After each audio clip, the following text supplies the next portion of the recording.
resumes. I know everybody has probably started working on their resumes, or they're just about done with them, and ready to send them over to us, the instructor, and also to Cedric for review.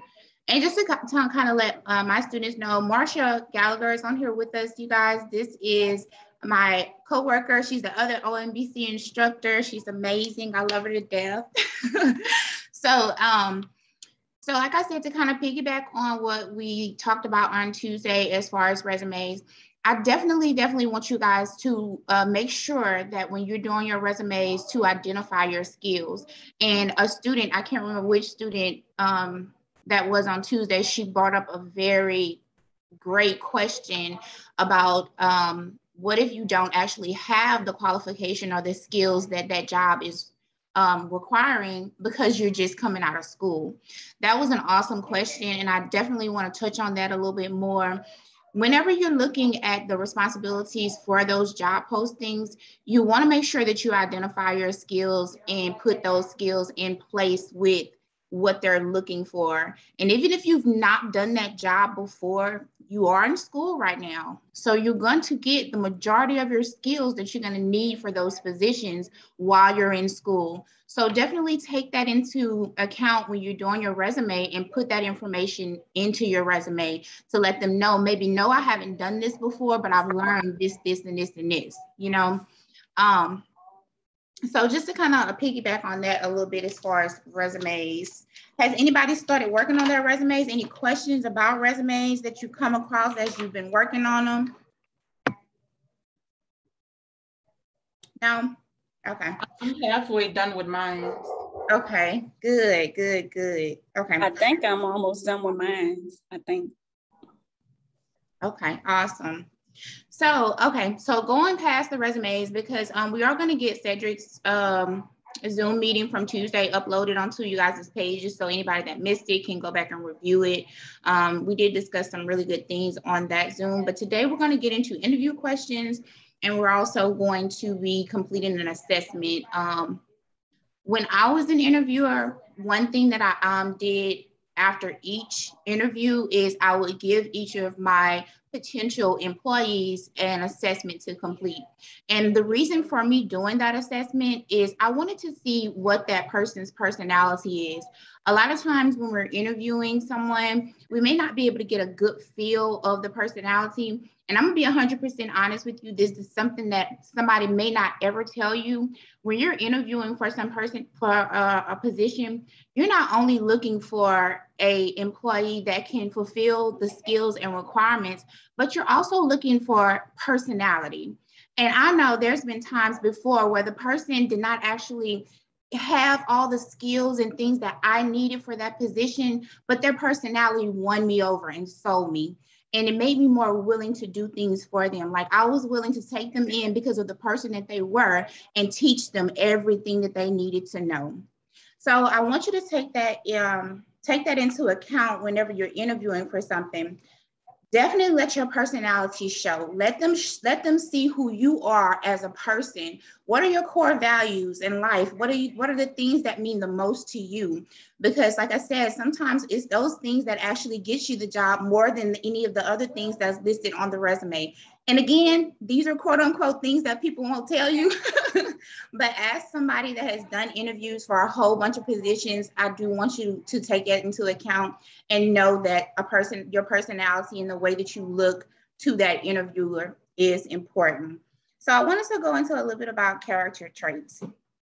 And I know for a lot of us, sometimes we don't nail down that job because we're so nervous. You know, that person on the other side of us, you know, she's going to determine, or he's going to determine if we're going to get this job that we really, really need. So we're super nervous. We're kind of all bundled up. Definitely something I want you to do before you go into an interview is try to get all that nervous energy out, because when you seem nervous or you feel nervous, they can also see it too. They can also feel it too. So try to get all that nervous energy out, and this will then allow your personality to show. Be confident. be as confident as you possibly can.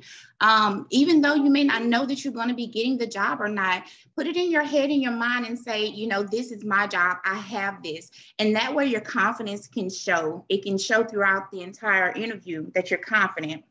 Another thing that we also want to do is prepare for the interview. And how do we get prepared for our interview? How do you guys think that we can prepare ourselves for our interview?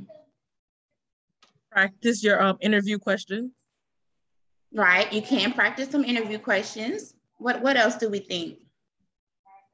I think getting with someone that you're familiar with and talking to them like you're in the interview, pretty much practicing. Right, definitely. Do some research on the company. Yes, that is the answer that I'm looking for right there. Research your company that you're going to be working for.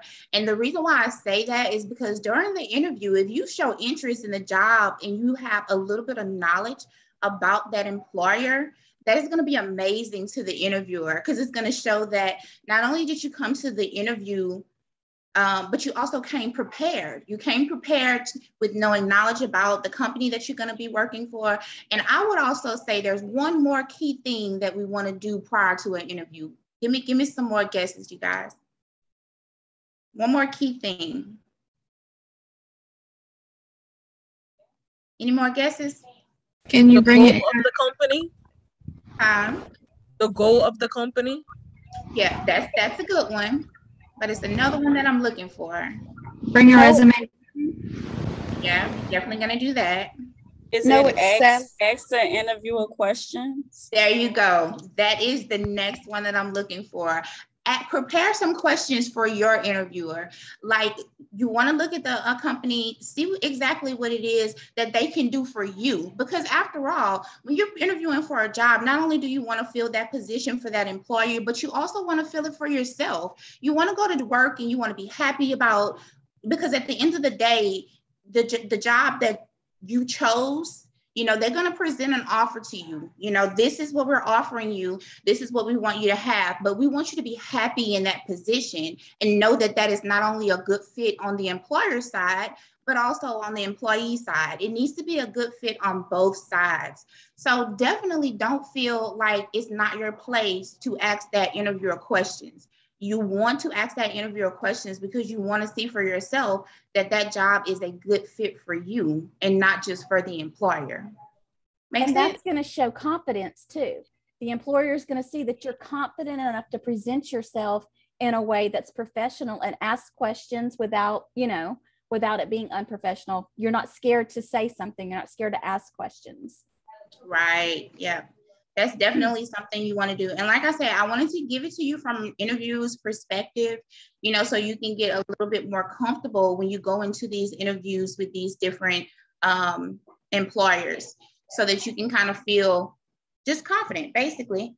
Anything you want to add on, Ms. Marsha, before we go into the interview questions? Well, I just want to expand a little bit on the personality. I always give an example of if you have a very experienced biller, say you're a medical biller coming in and they're very rigid and stuffy and short and there's not much personality there. It doesn't seem like there's any way to teach them, or there's no flexibility whatsoever.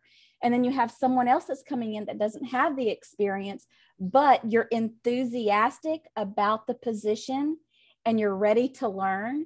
They know that they can mold you into what they need. So that enthusiasm is going to win every single time. It definitely is. You can't go into an interview and go, no, you got to remember what we talk about when you answer the phone. If you're smiling, you can hear that smile. You need to do the same thing in your interview. And I'm not saying be scary smiley, but, you know, have that nice, friendly smile on your face and be not presentable. That's how you look. Personable. There you go. Right. Be very personable. Yeah. Yes, definitely personable. And I wrote this down on my notes too, to kind of briefly speak about gaps real quick. This is so weird because my daughter did an interview yesterday and I listened to her entire interview and I gave her pointers after it, which I should have did it before, but she still got the job, so it was okay. But gaps. If you happen to have gaps on your resume, be sure that the reason for your gaps are legitimately good reasons. We don't want to give them a reason and say like, I just didn't feel like working for 2 years, or, you want to make sure that you have a legitimate reason for any of your gaps that you have. And you also want to be honest. You don't want to, make up things and stuff like that. You definitely want to be honest, but you do want to make sure that you give legitimate reasoning for your gaps. And we can let's talk about some of those reasons for gaps that you think would be okay to tell the interviewer. Tell me, what do y'all think are some? Medical reasons. Medical reasons. Raising your children. Right. Experimental reasons. I'm sorry, what was the Naisha? Like some people might not have this might be their first job. They don't have like employment history. So basically you're saying like just have not been given the opportunity. Yes. Okay. And we want to be careful with our wording too. So if we are going to use and say that, we want to say, well, I've been putting in for jobs in this field, but have not been given the opportunity to actually work in this field as of yet, but I'm excited to do so. Your wording is also education. Right. Went back to school. That's always a good one. Yeah. Okay. So yeah, that's all some good, excellent answers. So I guess we can move on to the interview portion of it. Marcia, you want to start with the questions, or you wanted me to go through them? Well, it's just completely up to you, Miss Danielle. You're the boss today. You're leading the ship. Let's see. Okay, what we got? So our first interview question: your strengths and weaknesses. What job responsibilities and duties do you excel at? What job responsibilities and duties have you excelled at on a previous job? What were some of the things that the supervisor raved about you when they spoke to other people about you? What were some of those things? And starting the job on time. Starting the job on time. Being right. on say the time. knowledge. I should say the assignment on time. Right. Reliable, dependent, and also like a team player and good personality. Yes, those are all good traits. Miss Diane, come on, give us one. I was just about to say something, but I with that question though, it's always a hard one because you try to say the right thing in reference to the job that you're trying to apply for.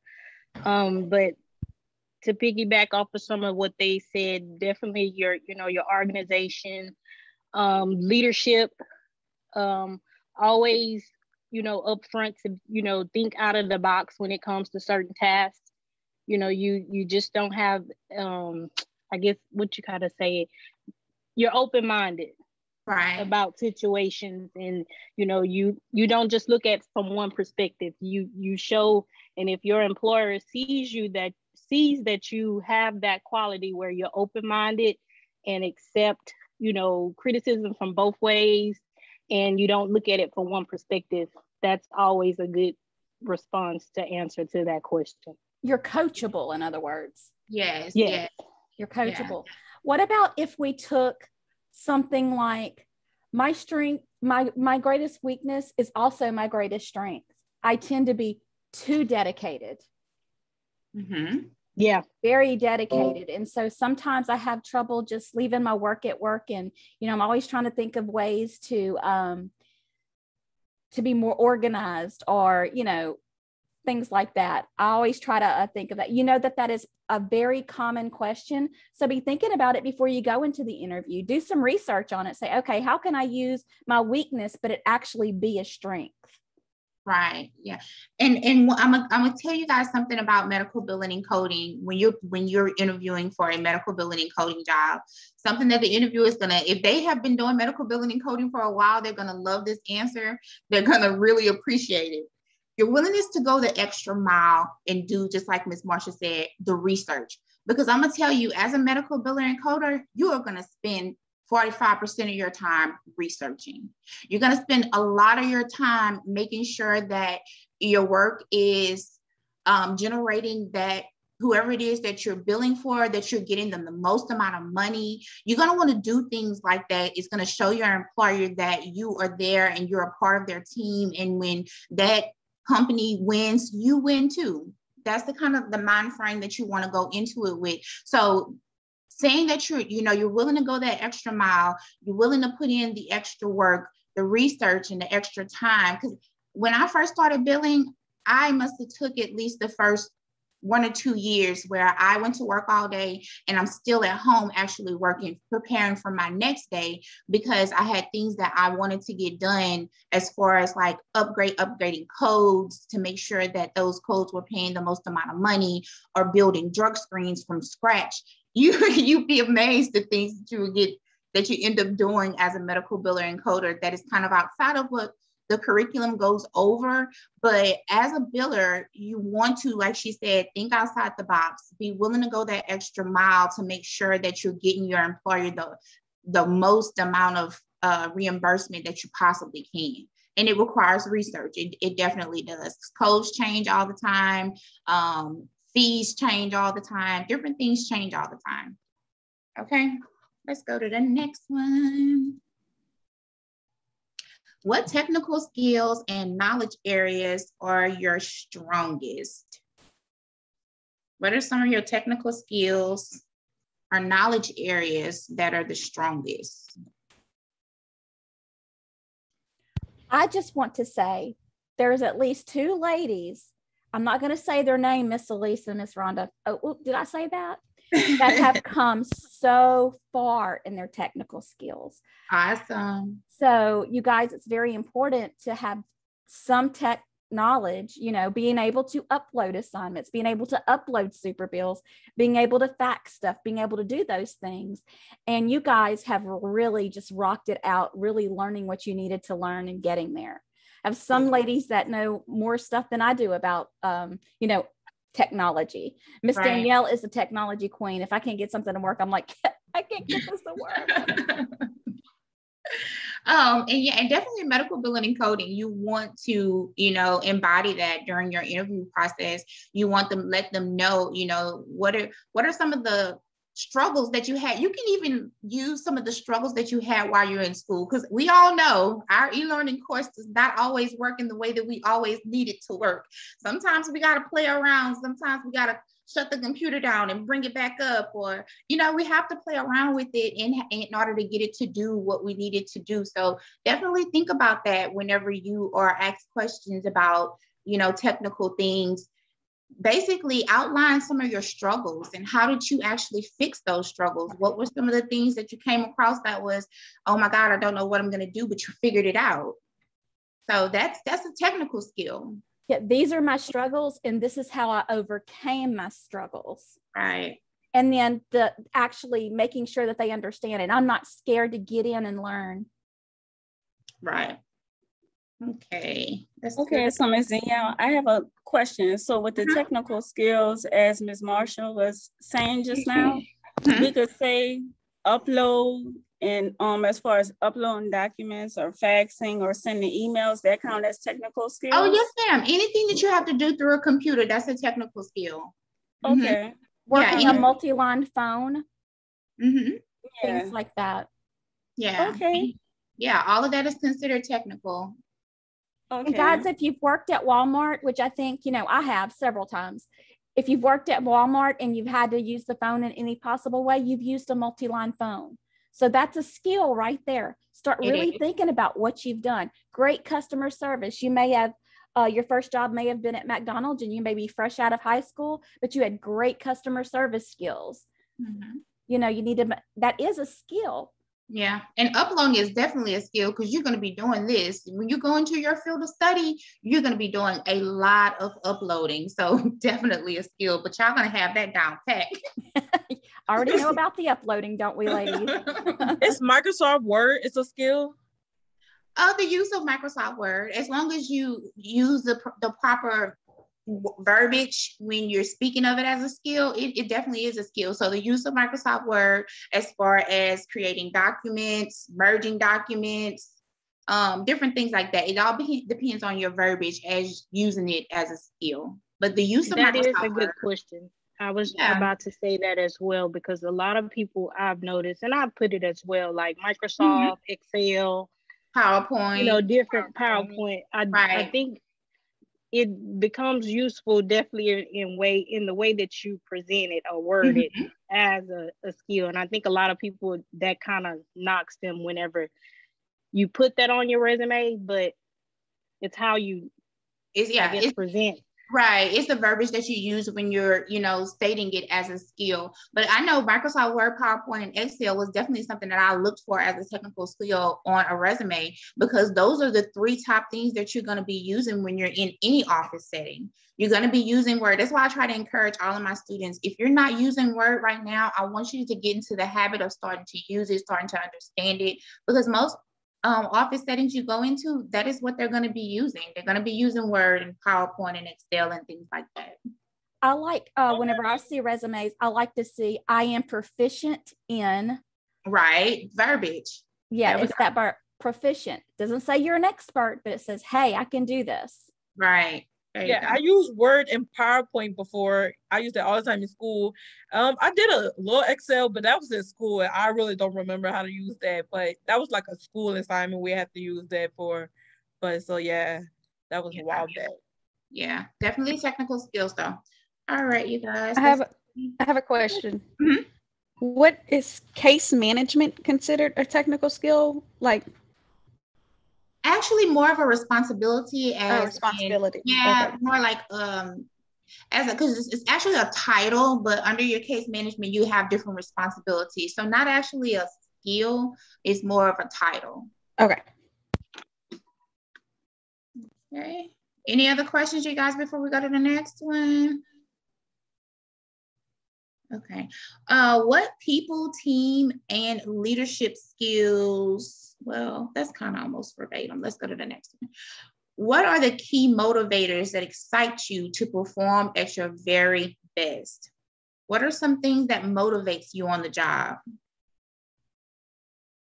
Teamwork, dedication, like challenging tasks. Okay. Money. We were all thinking it. She just said it, okay? Right. We were definitely all thinking it. That is the actual #1 motivator. Benefits. Your benefits. Yeah, benefits and health insurance, dental insurance, vision. One of the things that motivates me the most, besides you ladies, is actually being a part of a team and making a difference. Yeah. So. And I think what motivates me is almost similar to Miss Marsha's, being a part of you guys' journey and seeing you at the end with that cap and gown on and walking across that stage. That is like one of the biggest motivators that there is for me as an instructor. Just get ready. We're going to cry. We probably are. To see you guys reach your goals, that is always awesome for me to see as an instructor. Absolutely. One of my favorite things is too, that when you guys are struggling with something and then all of a sudden you get it and you almost can see that light bulb above your head. It's that aha moment. They're like, I've got it now. Why did I think this was so hard? That is one of my favorite things. I love that. Definitely. All right, you guys, let's go to the next one. So what makes a job fun? What makes work fun? What makes you want to get out of that bed every day, put on that nice outfit and go out the door and get there? Relationship. Environment. Teamwork. I think teamwork is one. Teamwork in a good environment. Work together and enjoy what you're doing. Right. Mine for me is knowing that I am making a difference in somebody's life or assisting somebody that I know that may not have the assistance that they do. So mine is definitely knowing that, hey, there's somebody new that I will help today, awesome. Because of my job. Wonderful. And I'm gonna tell you the rationale behind these questions. I know these questions kind of seem out the box, but like I said, me as an interviewer, when I ask that question, I'm looking for personality, and I also want to see what are some of the things that you need as an employee. Am I able to fit that for you? You know, do you fit into what we can present for you as far as your expectations?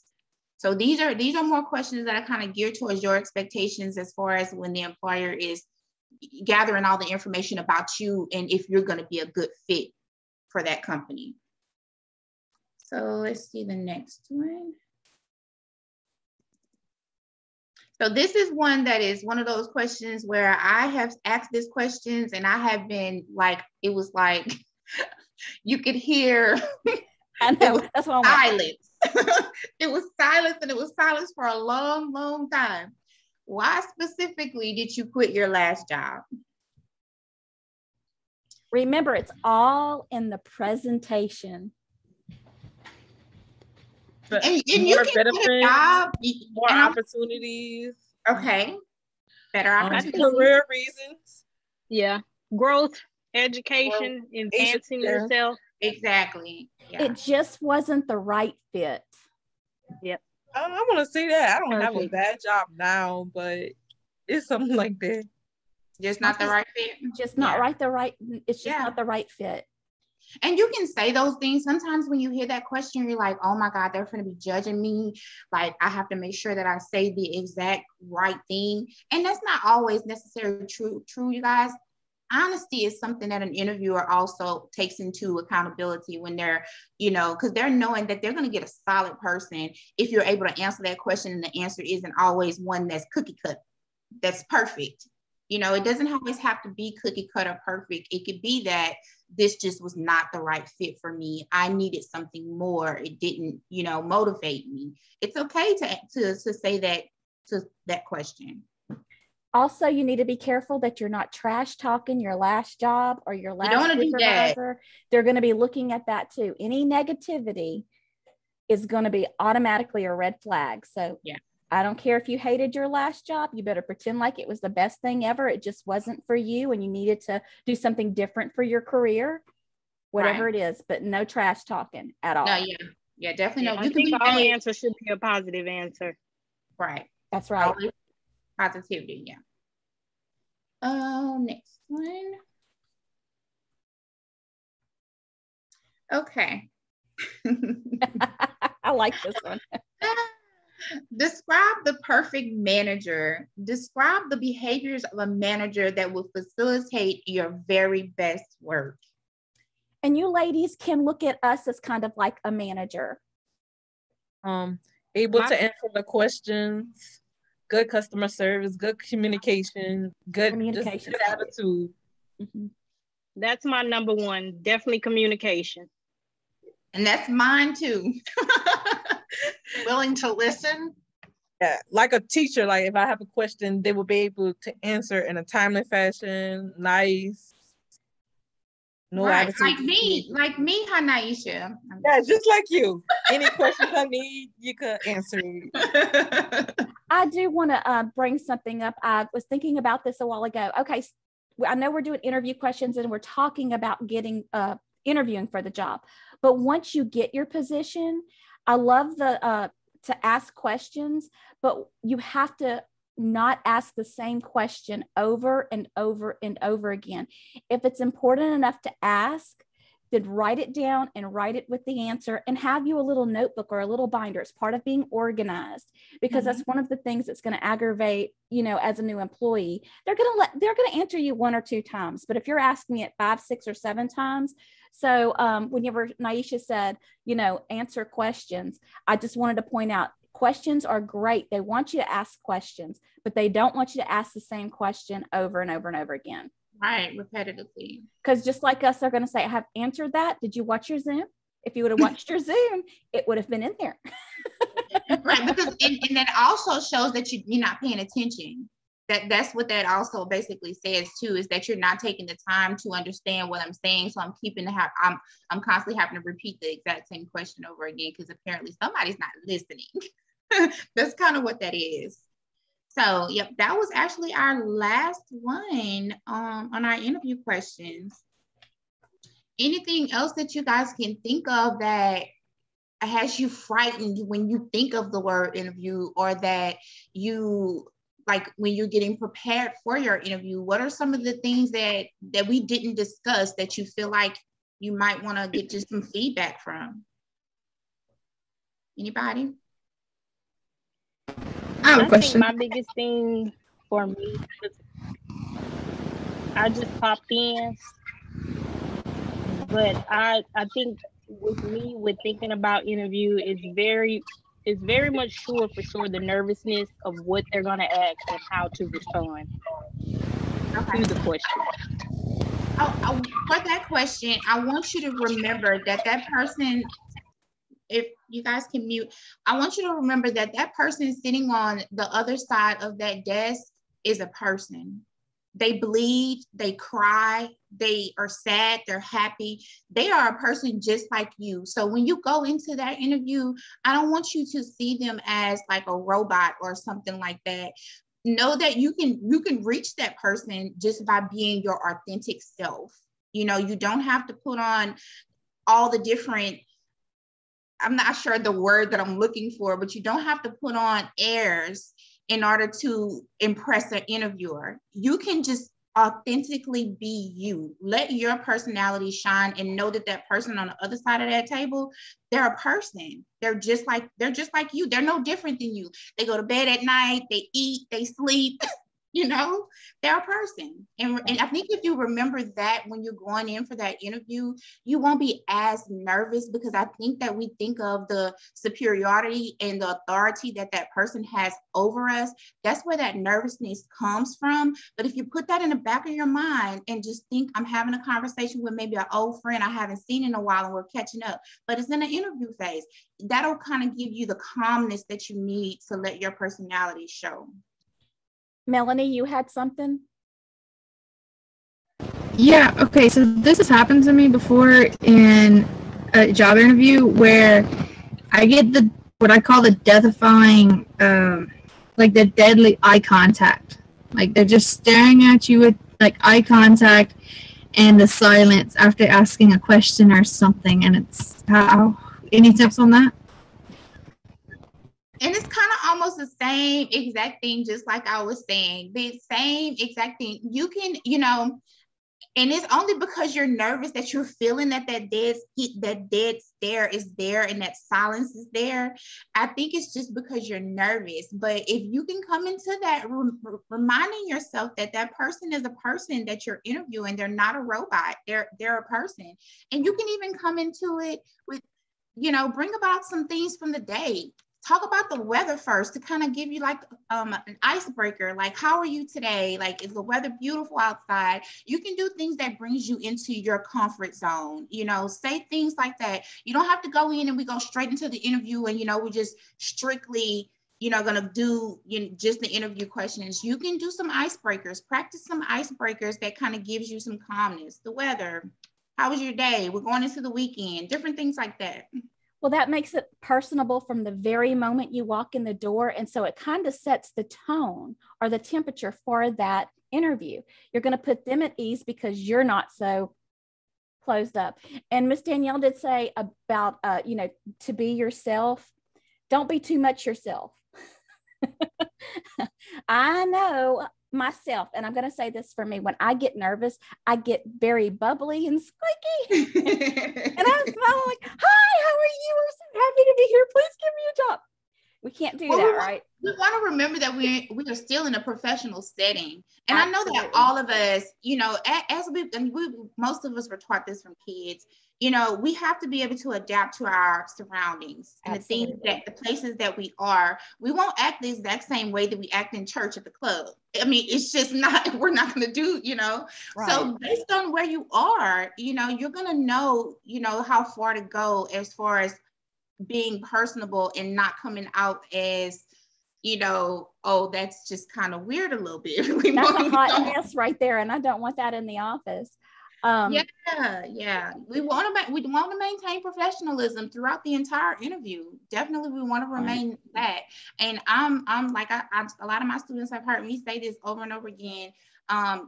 Professionalism is something that I am a stickler for. If you're not able to be professional within an office setting, for me, that's a no-go for me. Like you have to exude it. I have to see it, because in so many ways, you're going to be put into places where you're going to have to let your personal feelings lay down to the side, and you're only going to be driven by the professional part of that. You could be angry at somebody that you're working with, but if you're professional, you can come to work every single day and they'll never know that you're even mad at them, because you're professional and you're going to be led by your professionalism and not by your personal feelings. And I just want to add, Miss Danielle, I don't know how many, hear my kids say this, I'm going to be me. You're not going to get a job if you want to walk in there and say, well, I'm going to be me. Guess who they want you to be?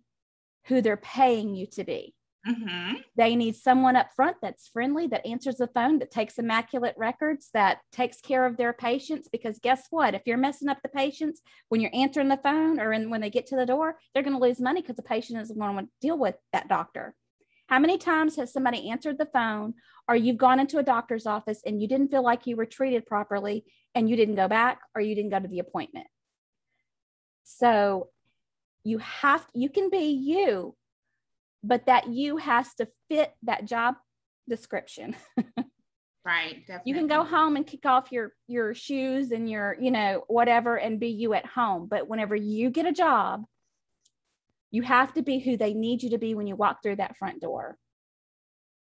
Right. And that's professional. That's professional. That doesn't mean that you have a tie up here. Yeah. You still want to let your personality. I know it's like a thin line that we're kind of teeting on, like it's like a balance. Yeah, it's a balancing. You want to be professional and personable at the same time, to let them see that you're you, but you also want to make sure that that is around a professional, that you keep that at the forefront.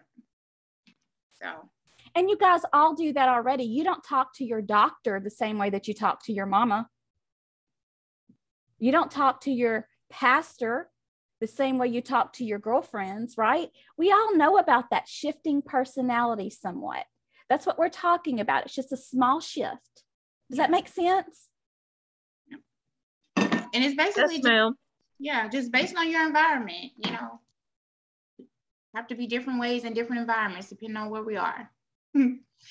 So anything else, you guys, any other struggles during the interview process? Well, Miss Danielle, I was kind of thinking about it. I think we should do Sims charting again. What do you think? Oh, no. I think you'll have to do that one by yourself. We are so glad for that to be done. We're like, we had the fun, though. Let's move on. Module 151 starts tomorrow. Yes. And for all of my students, I did send out all of your codes for your textbook earlier this morning. So you should have gotten it via email. If you did not get that code, you guys, tomorrow's Friday. In preparing for success, I expect to hear from everybody that's having issues with that code no later than tomorrow at 5 p.m. I need to know what's going on with your code. If you need some extra help or it's not working, we should be able to actually redeem that code by then. And I know if something's going on with it. And for my ladies too, Melanie's having an issue. We're going to fix your issue, but I don't want you guys to get stressed out if it's not working just right. Remember, have some flexibility. As long as you're communicating with me, I can help you, right? Communication's key. Yep, that's all I got, Marcia, unless you have something else. No, I just want to tell you guys, thank you so much for coming and participating. We hope that you guys learned something. And please, if you have questions, let us know. Miss Danielle is going to be going on vacation soon. And so you ladies that are in her class, you're stuck with me. This is going to be Marsha. Miss Marsha's going to take care of you guys while I'm gone. I'm sure that y'all are going to be amazing to her as y'all are amazing to me. So I don't have any problems. No, I don't expect so. I will tattle if I do, I promise. All right, ladies. I have a question. I don't know if y'all want to leave or I could just talk in front of everybody. It doesn't matter. I was kind of wondering about the resume part. I have a big gap, about 14 years since I worked. But I mean, I've done billing for my husband for the last 3 years. But I don't know if I could put his business down, or would that look bad? No, definitely you can. I would say Okay. that you can. It's a And the 14-year gap, my daughter was sick when she was born, so I became a stay-at-home mom to take care of her. So that's pretty much why there's the big gap. But I do have previous experience in office. I've worked for Bill Yacht Pest Control, taking phone calls, scheduling people service, doing collections, sending statements out, receivables. So Right. I've done stuff like that in the past, but it's been so long, everything changed since then. But once you complete your course, as far as like Okay. things that you have done, we're going to touch on a lot of that going through your curriculum. So a lot of that stuff that you did before, you're going to be getting a refresher on it. So you'll feel more confident about it as you go throughout the curriculum and you complete it. But as far as your gap, your reason for your gap is a good reason. I would say she could use that business, Marsha. Absolutely. Absolutely. I'm glad you brought it up, Melissa, because I wasn't going to bring it up unless you did. We talked about it the other day, especially since you're doing his billing. Yeah. I mean, that's great. That's Yeah.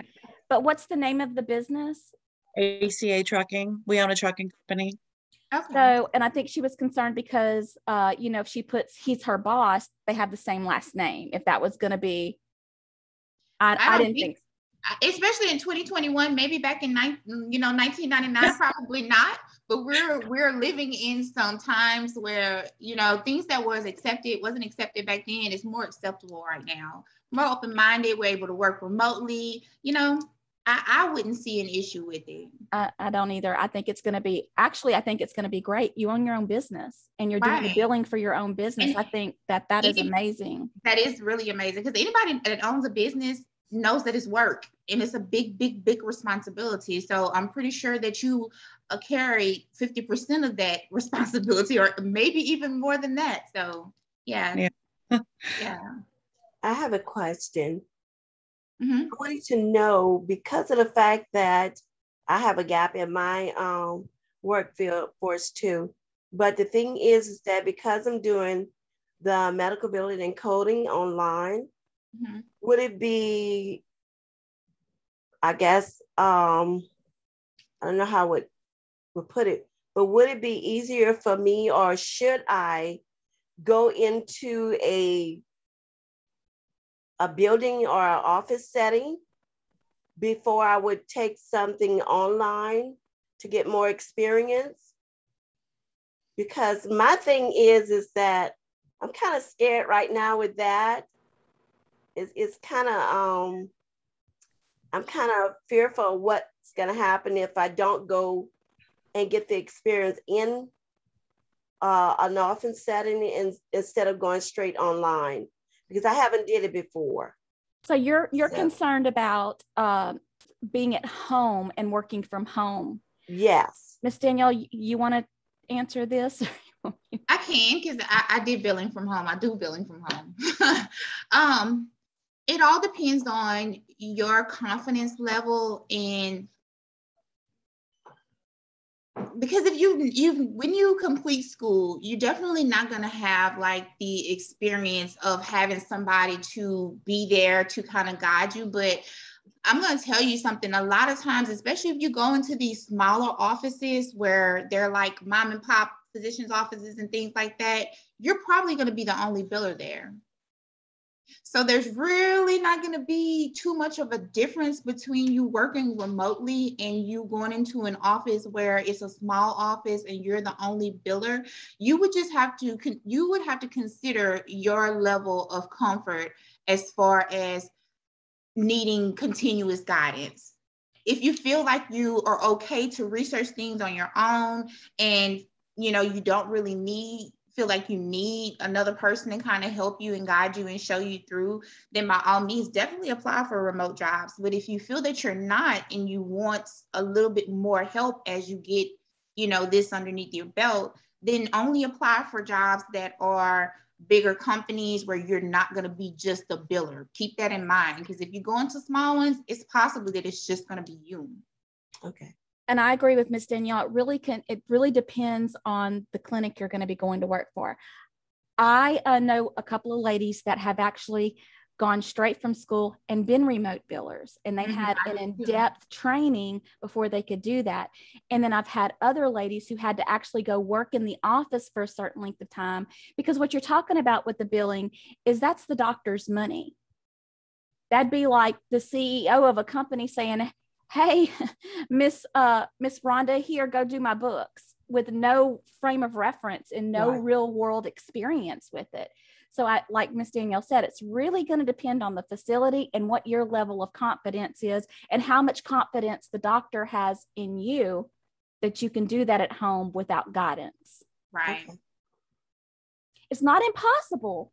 Definitely not impossible. And I mean, I know at the end goal for a lot of us that are taking medical billing and coding, whether we have to go into the office for a little while and gain that experience, our end goal is to probably work from home. And to not only possibly work from home, but also have the ability to have several different streams of income. Because if you're working from home as a biller, you can be a private contractor and you can contract yourself out to as many companies as you can work for, as much as you can handle. Yeah, I recently had the opportunity to take on a psychiatry office in New Orleans.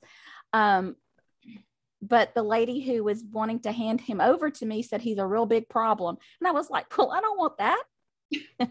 So you also have to know if you're planning on doing your own billing and coding company, which is very viable choice. That, you know, it's definitely something you could do.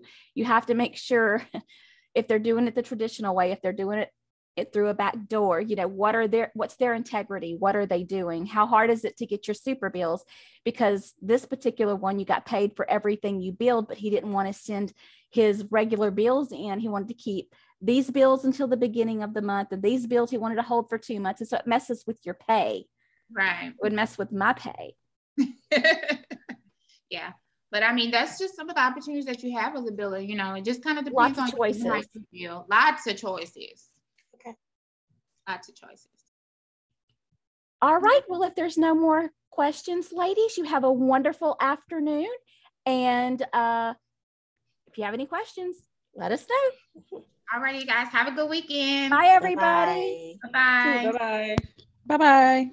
Bye-bye.